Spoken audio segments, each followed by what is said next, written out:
The series, Medieval Narratives in Transmission, explores how stories move, change, and are used for different purposes at different times and in different places. We're really excited then to have just produced the second volume in this series, which asks how stories in a range of different media function to construct identities and meanings in contexts that range across time and space, from contemporary classrooms to 11th century London, from oral epic in 19th and 20th century Kyrgyzstan to an inscribed collar in high medieval German romance. This volume thereby seeks to demonstrate the value of interdisciplinary work as well as context-based research into medieval processes of meaning-making. Towns have always been an interesting laboratory for the creation and development of political ideas and practices. Therefore, we asked renowned scholars from different parts in Europe to write an essay on how citizens shaped urban politics from below in medieval times. The result is this book that demonstrates that the making of politics was not the prerogative of kings, nobles and urban communities, it was always a bottom-up process as well.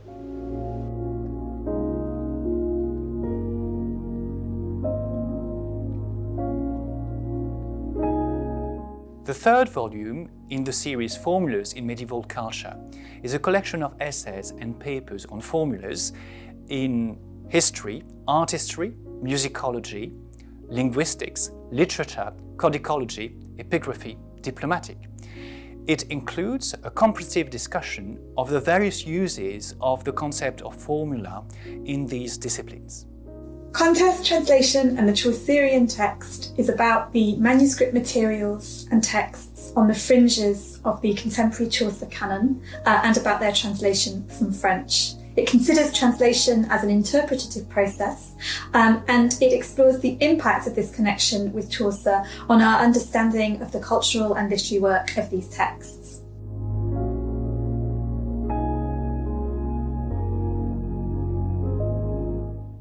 If this book has been on your shelf for the last 20 years and you were waiting for its sibling, it's out now.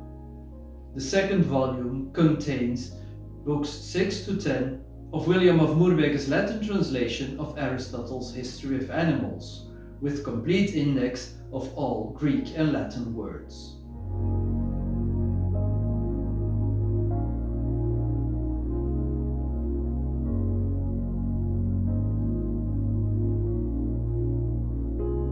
Book Clothing in the Middle Ages from the Workshop to the War present an economic, social and technical history of clothing both among the elite and in modest urban or peasant circles.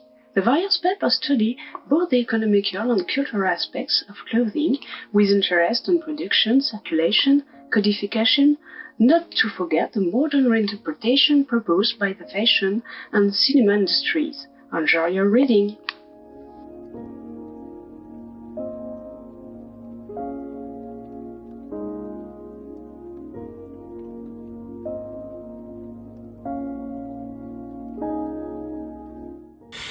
The pursuit of salvation, community, space and discipline in early medieval monasticism investigates how to go to heaven and how to avoid hell by means of strict monastic discipline and the establishment of spatial and corporeal boundaries.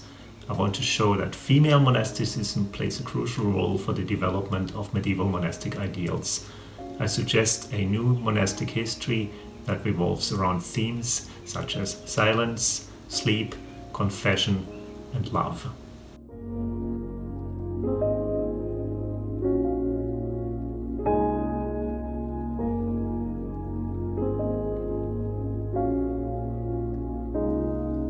Urban History Writing in Northwest Europe is a volume that explores how city dwellers in the Middle Ages used history writing to frame and shape their urban worlds.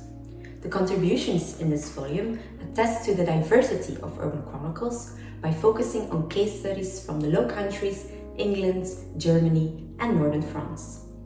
My book is a fresh study of the creation, character, and impact of a collection of patristic sermons commissioned by Charlemagne. It's based on my unique study of dozens of its early manuscripts from the 9th and 10th centuries.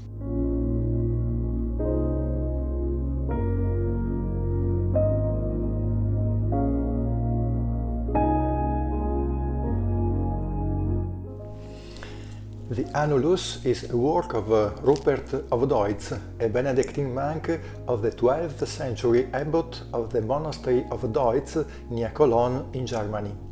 The Annulus has the structure of a dialogue between a Christian and a Jew. The interlocutors try to demonstrate the truth of their own faith.